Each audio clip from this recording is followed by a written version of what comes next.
For today's video, prituin muna natin yung ating minarinate kanina na baboy. Ito siya. Prituin muna natin bago natin lutuin. Yan.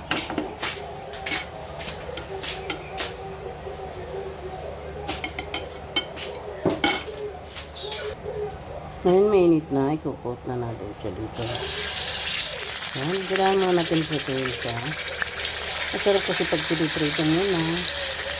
Bago natin isahin yan. Yan.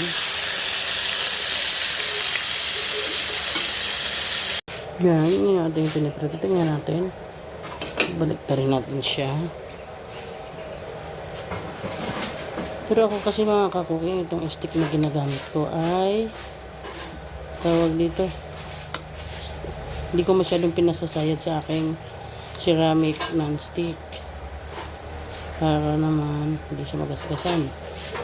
Yan, mga kakuking, tingnan nyo. Parang hindi na pinirito, lumabas na yung ano. Yan, yan na.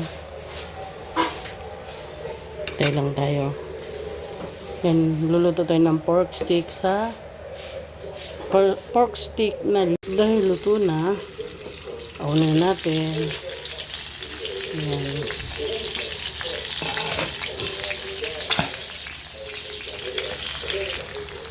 Nakita nyo naman, luto na siya, kaya aunin natin.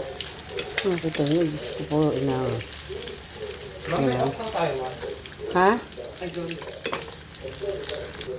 Ayan, dyan na rin tayo magigisa.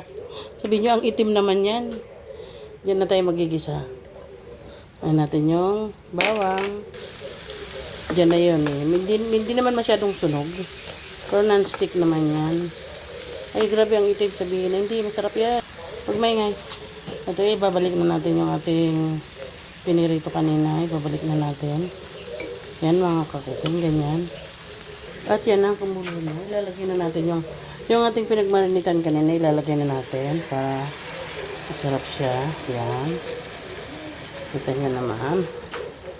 Yan ang pork stick. Ayan na mga yung pork stick. Ilalagay na natin ang ating sibuyas.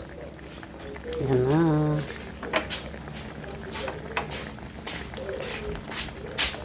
Yan. Malalaki talaga. Yan, ang ating pork stick. Tatakpan na natin ulit. Yan na, yan na, yan na, yan na. Uy, nagdilim. How? Yan na. Ito na yung pork stick ng aking anak. Malambot na.